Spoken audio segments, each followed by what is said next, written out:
एक दिन की बात है,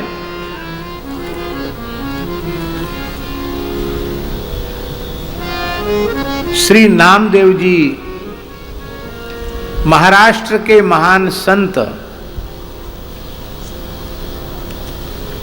श्री गोराई के यहाँ, गोराई कुम्हार जाति के थे, गोराई काका गृहस्थ भक्त थे, भगवान साक्षात खेलते थे उनके साथ। एक गोराई काका के यहाँ नित्य प्रति संतों की बैठक होती थी, थोड़ी देर सत्संग होता था, कथा कीर्तन पदगान होता था। आप सोचिए कैसे सिद्ध भक्त होंगे गोराई काका, जिनके घर में श्री निवृत्तिनाथ जी, श्री ज्ञानेश्वर महाराज, श्री सोपान देव, मुक्ताबाई, श्री नामदेव जी आदि संत प्रतिदिन, सावता माली, ये सब संत प्रतिदिन आकर के सत्संग किया करते थे। एक दिन की बात है, सत्संग करने बैठे थे तो उसी समय मुक्ताबाई ने पूछा, कुम्हारों के यहाँ जो थापी होती ना, घड़ा को ठोक ठोक पीटने वाली लकड़ी की थापी होती है, उस थापी को मुक्ताबाई ने उठाया, कहा काका जी ये क्या है? बोले ये थापी है बिटिया मुक्ता, ये थापी है, इससे कच्चे घड़ों को पक्का किया जाता है और जब घड़े पक जाते हैं तब उनको ठोक करके देखा जाता है कौन घड़ा ठीक से पक गया कौन नहीं। जो पक गया होगा वो टन टन बोलता है, जो नहीं पका वो झन झन बोलता है।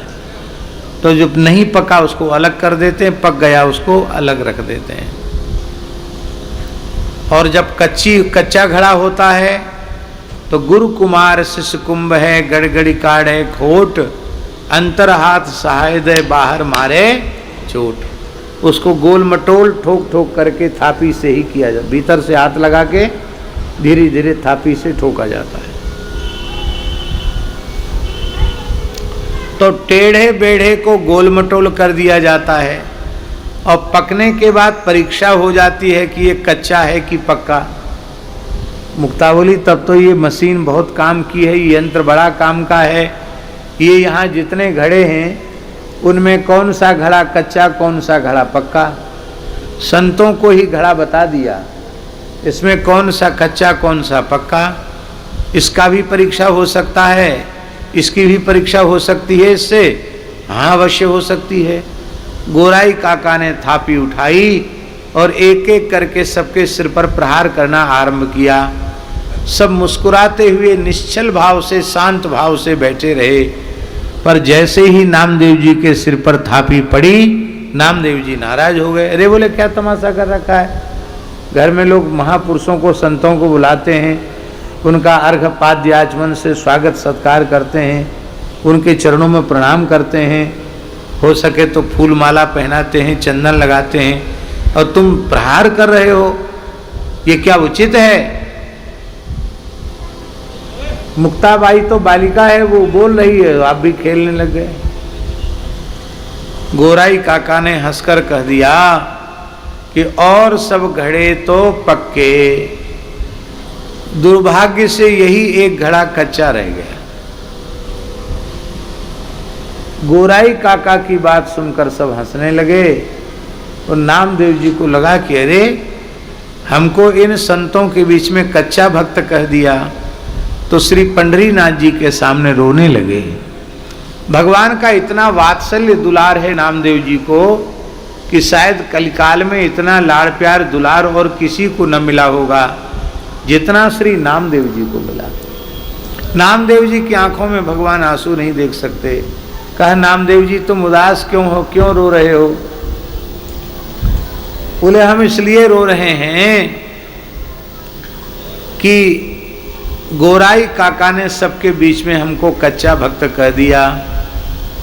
भगवान ने मुस्कुरा कर बोले संत हैं, अनुभवी संत हैं, ज्ञान विज्ञान संपन्न भक्त हैं, झूठ तो बोल नहीं सकते, जो कुछ कह दिया वह सत्य ही कहा होगा, झूठ तो नहीं बोल सकते, वो सच्ची बात कही। तो आप भी कच्चा कह रहे हैं? बोले हाँ, जब गोराई ने कच्चा कह दिया तो तुम कच्चे ही हो। तो हम कच्चे हैं तो आप पक्का बनाओ। ठाकुर जी बोले कच्चे को पक्का बनाना हमारा काम नहीं है, कच्चे को पक्का बनाना संत सदगुरु का काम है। ध्यान में आई बात? नहीं आई? जो काम भगवान नहीं कर सकते वह काम संत करते हैं, सदगुरु करते हैं, कच्चे को पक्का बनाते हैं।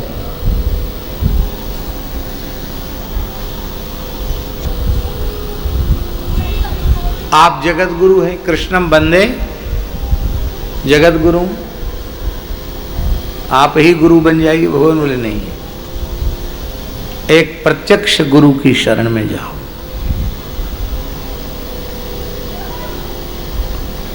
तो महाराज पता बताओ कहाँ गुरु मिलेंगे? का कल प्रातःकाल उत्तर दिशा की ओर बढ़ते चले जाना, घोर जंगल में जहाँ कोई शिवालय मिले और शिवालय में जो अवधूत दिखाई पड़े उनको सामान्य मत समझना, वही गुरु हैं ऐसा मान लेना। तो वहां जंगल में गए तो वहां क्या देखा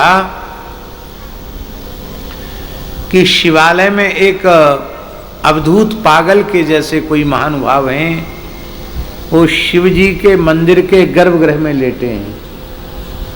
छोटा मंदिर का गर्भगृह, तो शंकर जी की पिंडी के ऊपर ही अपने दोनों पैर रख करके सो रहे हैं ठाठ से, शिवलिंग पर पैर रख करके सो रहे हैं।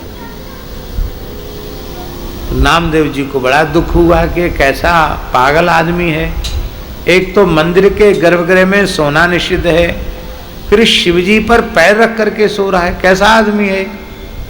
नामदेव जी ने जगाया, जगा करके कहा कि अरे भाई क्या दिखता नहीं है तुमको, शिवजी के ऊपर पैर रखकर सो रहे हो? तो कहा मुझे कुछ नहीं दिखता, क्या करें, कहाँ हैं मेरे पैर? बोले शिवजी के ऊपर तुम्हारे पैर हैं। अच्छा तो मुझे तो पता ही नहीं कहाँ शिवजी हैं कहाँ मेरे पैर हैं। तो ठीक है, जहाँ शिवजी न हो वहीं मेरे पैर कर दो, क्योंकि मैं बड़ा बूढ़ा आदमी क्या करूं।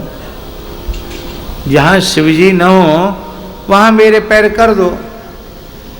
तो जैसे ही नामदेव जी ने उन अवधूत के चरणों को हटाया तो जिधर जिधर चरण घुमाते चले जाते हैं वहीं वहीं शिवलिंग प्रकट होता चला जाता है। तब समझ में आ गया कि भगवान जिनके पास भेजना चाहते वो यही है। वो थे भक्त विशोबा खेचर। तब उन्होंने कहा संपूर्ण ज्ञान और संपूर्ण भक्ति यही है कि सर्वत्र भगवान का अनुभव होने लग जाए। हैं? जैसे कहा ना कि जहां शिव जी न हो वहां रख दो, तो शिव तत्व तो सर्वत्र है, व्यापक है। ब्रह्म तत्व परमात्मा तत्व सर्वत्र समान रूप से व्यापक है। तो जब तक सर्वत्र भगवान का दर्शन न होने लग जाए तब तक न तो ज्ञान पूर्ण है न ही भक्ति पूर्ण है। सिद्धावस्था यही है, यही कचाई है। तुम हम में तो हमको देखते हो पर सब में हमको नहीं देखते हो। और आज से निश्चय कर लिया कि सर्वत्र सब में सर्वगत सर्वरूप सर्वमय भगवान हैं। इस सिद्धांत को श्री नामदेव जी महाराज ने दृढ़ता पूर्वक अपने हृदय में धारण कर लिया। अब तो जहां जहां आपकी दृष्टि जाती सर्वत्र आप भगवान का दर्शन करते। इसीलिए नाभाजी ने कहा है, नामदेव प्रतिज्ञा निर्वही ज्यों त्रेता नरहरि दास की।